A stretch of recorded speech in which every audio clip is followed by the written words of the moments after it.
Derek Ramsey na nanahimik na po nga.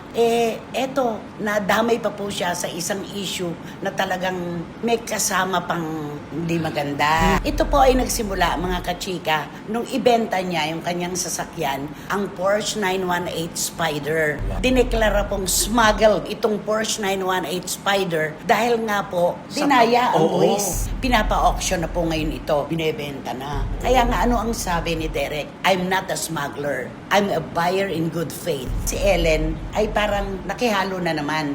Sumausaw sa issue. Ito kaya ay ginagawa lang ni Derek para maipataw niya at maipasa sa iba ang paninisi. Alam mo, pinanood ko yung iyong panayam kay Mamo. Salamat naman. Oo. Sina Catherine at Mayor Mark Alcala po ay kanyang hinulaan. Sabi niya, hindi umaamin dahil pinahahalagaan ni Catherine at ni Mayor Mark ang kanilang kapribaduhan. Yes. Pero wag tayo magulat, baka isang araw mabalitaan na lang natin na ikakasal na sila. ay sina Daniel Padilla at Kyla Estrada. Bakit ganun magkakaroon ng anak? Pero hindi magkakatuluyan. Ang mainit na chika! Ang mga walang prenong intriga. Ang mga pinagpipistahang kontrobersiya. Tungkol sa kanya, mga pinapagsaha na lunas. Tutok na dito lang sa Showbiz Now! Yay! Kumusta na po kayo ulit mga pinakamamahal naming kachika sa buong mundo? Kami po ni Romel ay nakaharap sa inyo ngayon at balitang-balita na 3 bagyo po ang sabay-sabay na umu-orbit sa Pilipinas ngayon. Sana naman po ay matigil na ang sunod-sunod na bagyo dahil kotang-kota na po ang ating bayan sa baha at sa matinding sakripisyo nating lahat. Pero alam po namin na ganun din ang inyong panalangin. Magkwentuhan po muna tayo, maghugas po muna tayo ng lungkot at pag-aalala. Di ba naman, Romel Chika? Tama, 3 bagyo. Gawin nating 5 chika para mas lamang tayo. Dadagdagan natin. Oo, Ayan. para masaya. At ano po ba ang dahilan para makalimot tayo pansamantala? Siyempre, ang ating mga kwentuhan dito lang po sa inyong programa. Aming programa at ito po ang Showbiz Now! Nakakatakot lalo na kung gabi Ay, ang pananalanta ng bagyo. yan ang ating mga pangamba. Oo. Sa araw nga, hindi na natin malaman ang gagawin. Oo. Yung gabi pa kaya. Correct. Tapos nawalan pa ng kuryente. Yun ang pinakamasakit na mangyayari sa Ay, atin. ipanalangin po natin ang ating bayan, mga kachika. Okay, ito namang ating pag-uusapan. Kahit nananahimik ang isang personalidad, kahit walang issue na tungkol sa kanya, kapag talagang may magaganap, may magaganap. Oo, sino bang mag-aakala? Mm-mm. Sino mag-aakala? Sino nga po ba ang Oo. mag-aakala na si Derek Ramsey na nanahimik na po nga?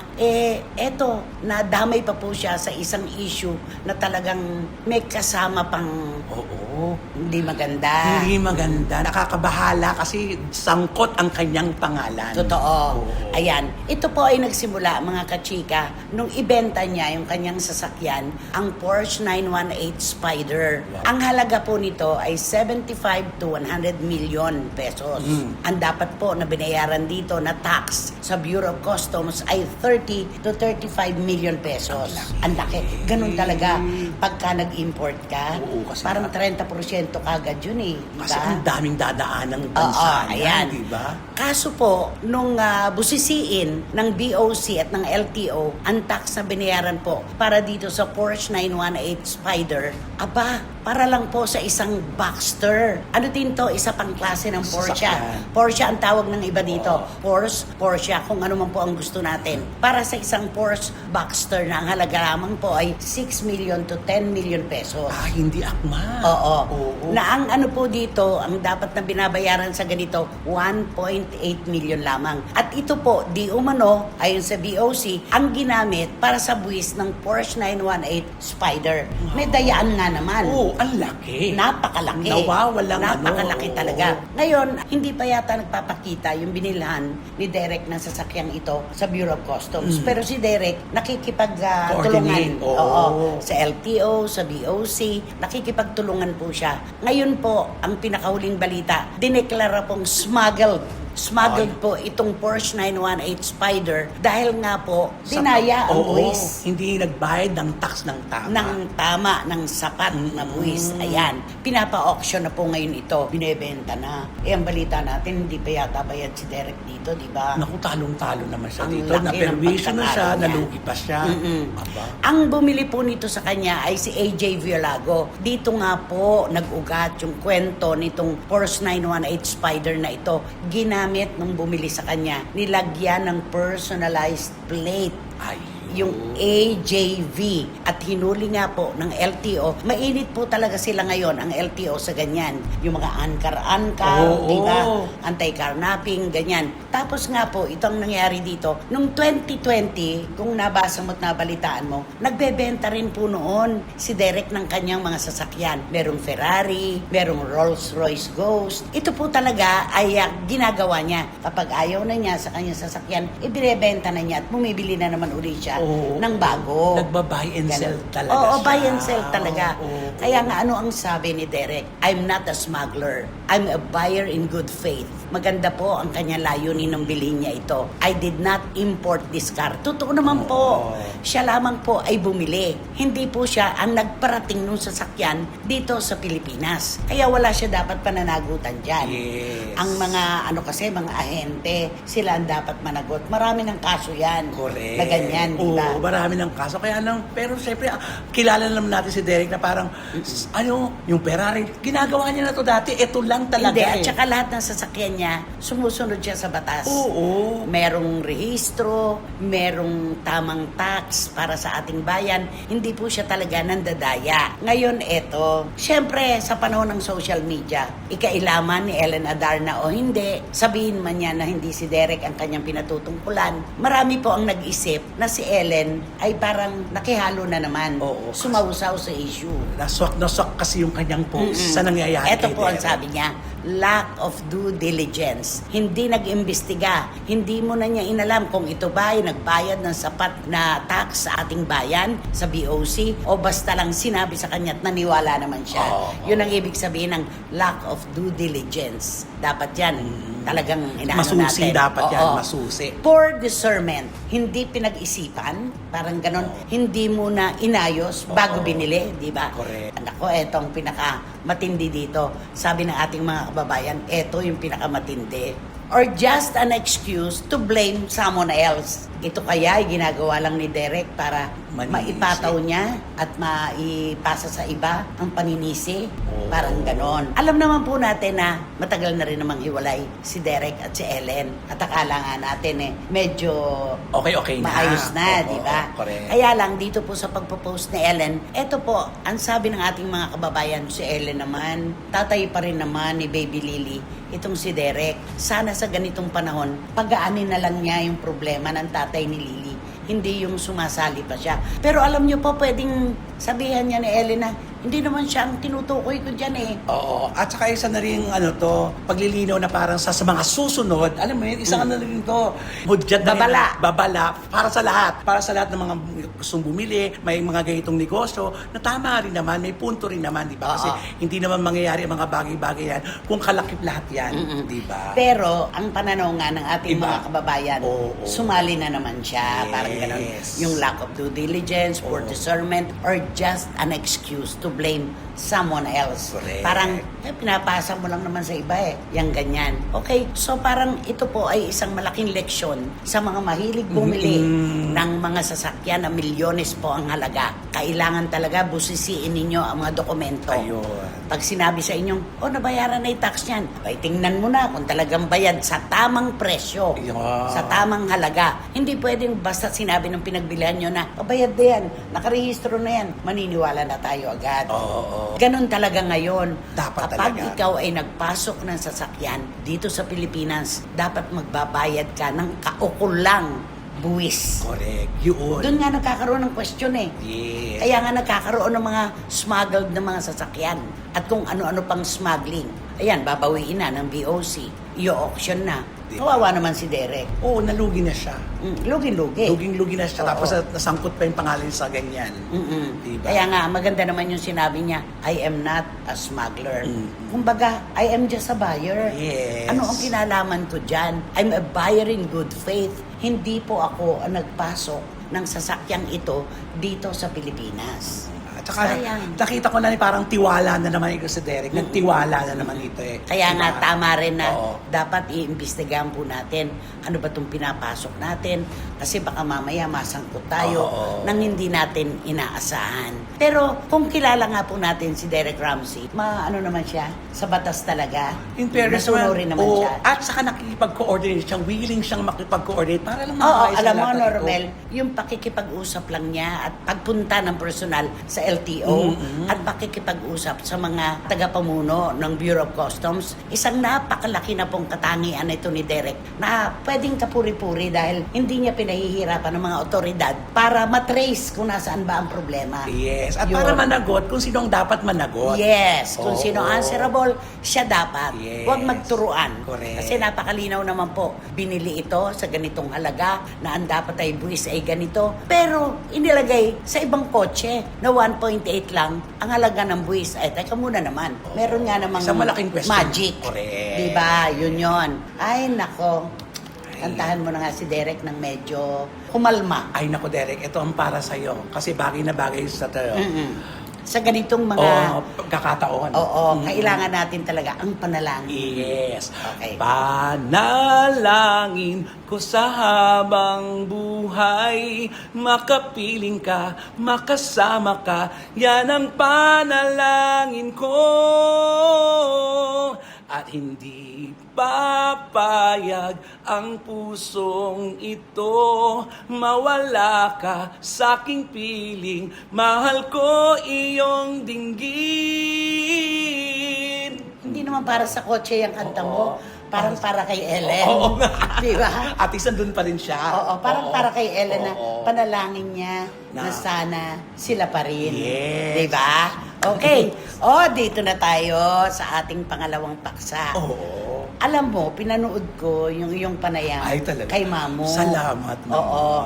Kasi kailangan nating banggitin na si Mamu talaga ang nagbitiw ng mga hula na ito. Yes. Nababasa ko kasi sa mga pahayagan, pinipick up yung interview mo kay Mamu. Hindi naman binabanggit. Ay, totoo ka, Nay. Oo. Totoo ka. Wala man lang, pero meron Si Reggie Bonoan. Ay, in fairness, Anak, Reggie, maraming salamat. Kasi pinangalanan mo talaga Correct. si Mamu. Oo. Kumpletong pangalan. Maraming salamat sa iyo, Reggie Bonoan. Salamat Kumpletong sa iyo. pangalan ni Mamo. Gloria Escoto, the prophetic witch, si Mamo. Ayun. Oo. Binanggit yan ni Yes. Reggie. Ganon.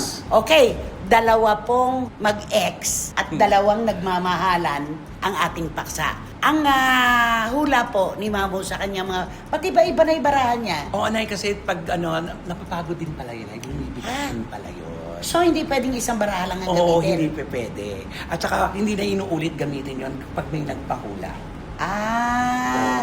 Parang baraha sa kasino. Ay, Diba? totoo, gano'n, Nanay, Oo, diba? gano'n. Pagka nagamit na, Hindi na itatabi na, pwede. Oo. ipamimigay na yan. Guguntingin na yung gilid Oo, pa. guguntingin na. Okay, sina Catherine at Mayor Mark Alcala po ay kanyang hinulaan. Sabi niya, hindi umaamin dahil pinahahalagaan ni Catherine at ni Mayor Mark ang kanilang kapribaduhan. Yes. Pero wag tayo magulat, baka isang araw mabalitaan na lang natin na, Ikakasal na sila. ay, Catherine Bernardo and Mayor Mark Alcala. Masaya na siya ngayon. Siguro kung hindi lang sila umaamin, maaari kasing mas gusto nilang maging private. Isang araw magugulat na lang tayo, Ano ikagugulat natin, Ma? pwede tong kasal na. Pwedeng kasal na? Ikakasal sila. Ibig ko sabihin, magpapakasal ng hindi lalabas. Nabiglaan na ikakasal? Di ba magandang balita yan? Oo, maganda yun. Di ba? Oo. At saka di ba na hinahanap na natin bakit wala nang ayu-ayuda?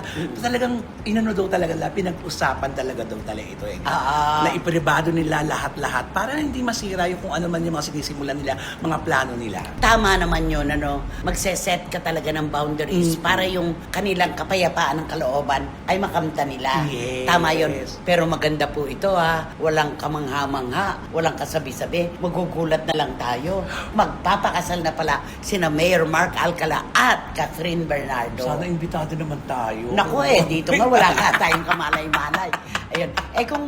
Kung ang gagawing pagpapakasal ay hindi naman pribado lang, pamilya lang. Ay, okay na rin yun. Oo, basta ang mahalaga, Ikakasal ka. matatapos sa altar. Oh, yes. Okay. At ang pangalawa po na talagang tinutukan ni Mamo ay sina Daniel Padilla at Kyla Estrada. Bakit ganun magkakaroon ng anak? Oo. Pero hindi magkakatuluyan. Correct. Si Daniel Padilla at si Kyla Estrada. May kasalan ka ba dyan nakikita? Dito sa cards, wala pa yun. Tapos, may lumabas pa rin na possible siyang mabuntis. Alam mo sa lasula Ngayon. natin sa kanya, yan din, di ba? Magbibigay lang ako ng kaya lang. Bakit kaya lang? Itong relasyon nila na to, posible itong hindi din sila yung magkatuluyan sa huli. Yun nga eh. Paano yung pagkapaliwanag niya? Sabi niya, ito, sa ngayon, masaya naman sila. Tapos, pero dati pa to, last year pa, pinahulaan ko na to na magbubuntis daw ito si Kyla eh. O alam ko, Di ba, yun Nay? nga din magdadalang Oo, tao. pero inulit niya na naman ngayong taon na itong 2026. Kasi yun din ang lumabas sa baraha. Yes. Oo. Oo. At ang pangit pa doon, ang hindi lang maganda doon, yung magkakabibi, masaya eh. Pero yung at the end, Oo. Kasi daw, meron daw matutuklasan na hindi kagandahang ugali. ugali. Pwede magkaroon ng problema. Sino? Ano? Silang dalawa. Kaya lang, hindi ito third party. Okay. Ugali. Tignan na lang din natin kung kaninong Ugali.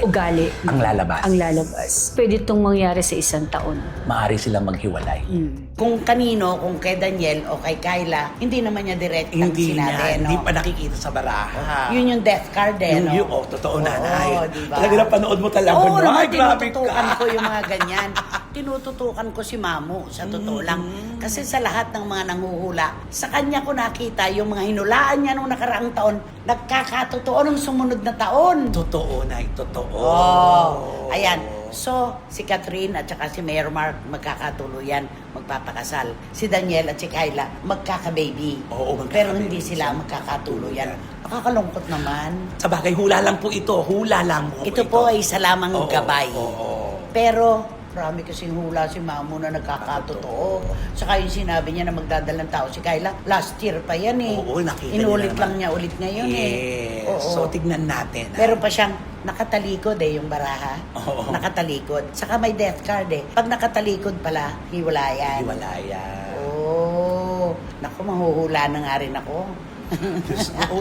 Minsan, kung maganda yung basa ng barahan, nakakatuwa. Nakakatuwa, pero kung pag hindi maganda yung kalalabasan ng barahan, malulungkot ka minsan. Pero kung iisipin mo, ito po, lagi namin sinasabi na, hula lamang po ito.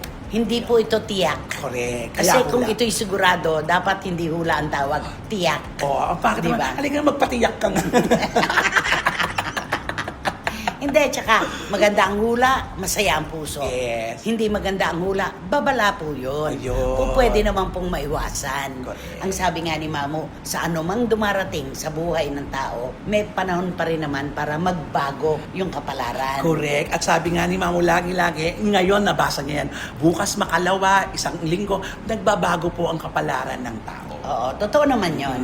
Totoo naman yon. Basta ang sabi niya, babala, ito'y gabay, po pwedeng maiwasan. Correct. Yun lang naman, di ba? Pero sana magkatuluyan din. Oo, kalalo pag may baby na. Oo, kung magkakatuluyan si Catherine at si Mayor Mark Alcala, sana magkatuluyan na rin si Daniel at si Kyla. Oo, kapag kasi hindi nagkatuluyan yan, parang loser ang peg naman ng ni Daniel kung hindi nagkatuluyan sila. Kasi kung huwin si Catherine, Panibago kasi, na naman. Panibagong na naman yan. Ay, nako. Wag naman sana, ayan. Ay, nako, sino ba kasi yan? Ay, sino ba yan?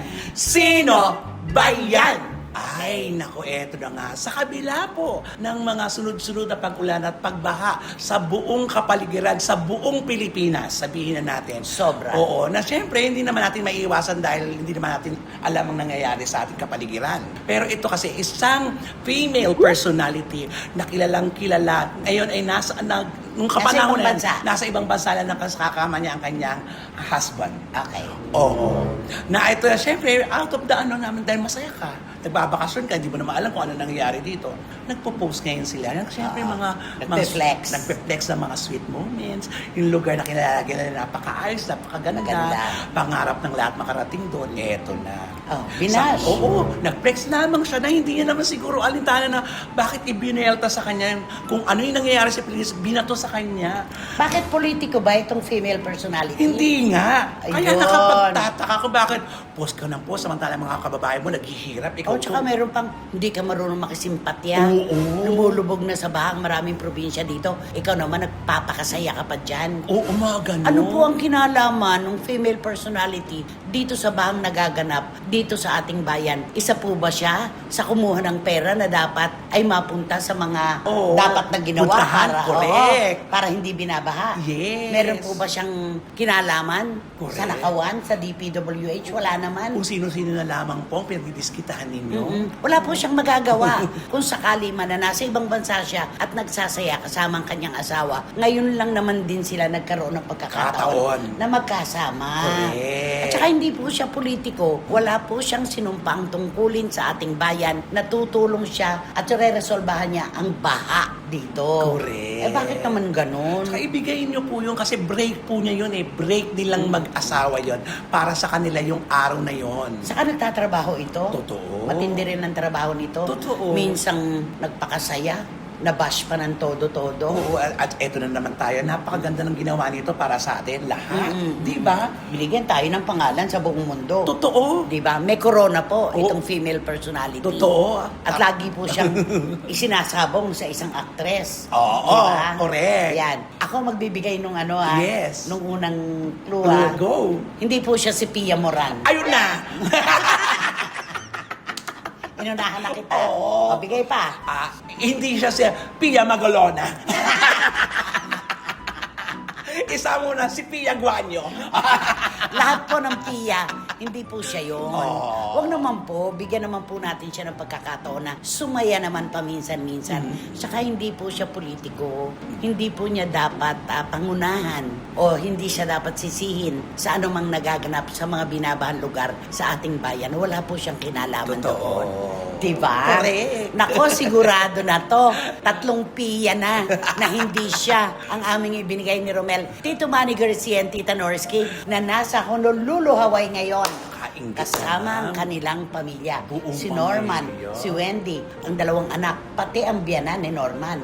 Nasa Honolulu, Hawaii kayo ngayon. Tito Manny Garcia, maraming salamat. Sumusuporta kayo sa amin, saan man kayo nandun. Thank you so much Enjoy! talaga. Oo. At syempre, si Wating-Wating ng London, todo kayod. Kasi, Magaliliwaliw na naman eh. Ay. Babalik na naman ang France. Kaya kailangan, work. nag-iipon ng pambaon. Mismo. At si Miss Nags ng Belgium, happy birthday sa'yo, Miss Nags ng Belgium. Nung nakaraan natin kasing episode, Oo, hindi natin nalimutan alam. natin, oo. Hindi natin Hindi alam. alam. Kaya Miss Nags, nako, Iram Lia, Lulu Malig, Rona Gay Real. Thank you sa inyo mga Tala Girls at mga MMA Ladies at Tingalingaling Angels. Dims Ignacio, maraming salamat. At saka Juris Doctor Channel, Papa Marlon and Mama Luisa, salamat po sa inyong suporta. At dito naman po sa ating bayan, of course, belated happy birthday kay Direk Rani Franny Samo, direct happy birthday! Of course, Dan Clavesillas, Jamie Dacia, at saka itong si Tita Nene Olanday na nagpapagaling ng kanyang braso. Ayan. get well soon Naku, po. maraming salamat sa inyo.